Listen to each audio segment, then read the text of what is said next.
Dân mạng đang bàn luận rất nhiều về bộ phim mới nhất của Trấn Thành, Đất rừng phương Nam. Bộ phim đang gây tranh cãi rất nhiều, từ các vấn đề lịch sử, trang phục cho đến cốt truyện và cách thể hiện của các diễn viên. Và nếu ai theo dõi những bộ phim điện ảnh trong những năm gần đây của Trấn Thành, bạn có thể nhận ra một mô típ kỳ lạ. Vậy mô típ đó là gì? Có lẽ khi nhắc đến làng giải trí Việt Nam, nhiều người cảm thấy ngán ngẩm. Đó là bởi vì trong thế giới showbiz này luôn có một hình mẫu, đó là một sản phẩm nghệ thuật được ra mắt. Rồi những tranh cãi không thôi xuất hiện, rồi dư luận lại càng trở nên tò mò, rồi cuối cùng là tác phẩm được biết đến nhiều hơn. Một trường hợp rất đáng chú ý trong khoảng 2 tháng trở lại đây đó là MV Từ nơi tôi sinh ra của Jack. Nhưng tranh cãi qua lại giữa ca sĩ người Bến Tre và ông Phạm Ngọc Quốc Cường đã khiến cho tác phẩm này thu hút sự quan tâm dư luận nhiều hơn. Dù vô tình hay hữu ý, Từ nơi tôi sinh ra đã trở thành một pha trở lại đáng nói của Jack. Thật đáng tiếc, nhưng tác phẩm điện ảnh mới nhất của Trấn Thành cũng không thoát khỏi việc quan tâm vì các bê bối.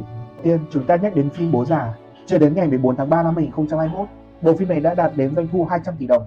Trong hoàn cảnh này, một câu nói được cho là của Trấn Thành lan truyền mạnh mẽ trên mạng. Đó là phim Bố Già của tôi càng thành công thì chúng ta càng có vấn đề về tâm lý. Phát ngôn này thực sự đã khiến nhiều người cảm thấy bị xúc phạm, bởi vì không phải ai cũng đánh giá cao nội dung trong bộ phim này. Để mọi chuyện không đi quá xa, Trấn Thành đã phải phân trần rằng phim của anh là cách để mọi người giải tỏa tâm lý khi họ không thể nói chuyện với người thân và bạn bè. Không giống như phim Bố Già, nhà bà nữ lại gây tranh cãi vì các tình tiết trong phim. Một số người cảm thấy rất khó chịu khi trong phim có quá nhiều lời chửi thề. Một số người còn chỉ ra rằng bộ phim này đã bị kịch hóa quá nhiều khi có nhiều lời kể lể. Thêm nữa, tác phẩm này còn không gây ấn tượng trong việc xây dựng nhân vật và thiếu những khoảng lặng cho những suy nghĩ của các nhân vật. Dù nhiều tranh cãi như vậy, bộ phim vẫn thu về 475 tỷ đồng. Và bây giờ chúng ta nhắc đến bộ phim mới nhất của Trấn Thành, Đất rừng phương Nam. Dù cho đến lúc này bộ phim vẫn chưa được trình chiếu chính thức, nhưng những tranh cãi đã nổ ra xoay quanh tác phẩm mới nhất của Trấn Thành. Có một chi tiết mà có thể ít người để ý là bộ phim này đã hứng ngay sự tẩy chay của một bộ phận khán giả khi nó vừa được đóng máy vì sự xuất hiện của Trấn Thành. Đầu tháng 3 năm 2023, cư dân mạng xôn xao về việc anh bao giảm thể hiện thái độ trịch thượng với một bạn trẻ. Sự đóng máy của phim diễn ra không quá lâu sau vụ việc này. Và khi bộ phim sắp được trình chiếu chính thức, những tranh cãi về các tình tiết lịch sử, trang phục, poster, diễn xuất và cốt truyện trở nên rầm rộ hơn trên mạng.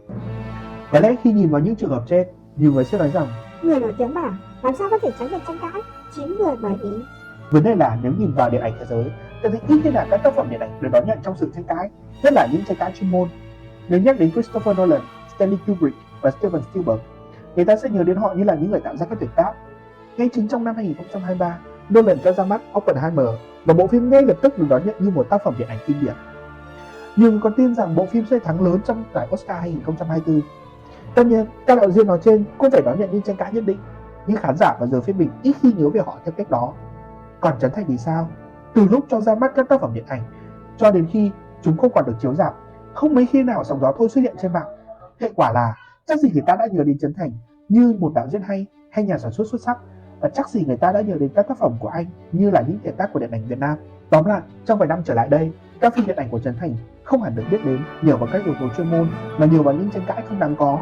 Và có lẽ chừng nào anh ấy còn báo cáo những con số doanh thu tích cực, chừng đó người xem sẽ còn thấy những tranh cãi không đáng có xoay quanh các tác phẩm của anh. Cảm ơn bạn đã xem video này. Hãy bấm thích để mình có động lực để tạo nhiều video hơn. Xin chào và hẹn gặp lại.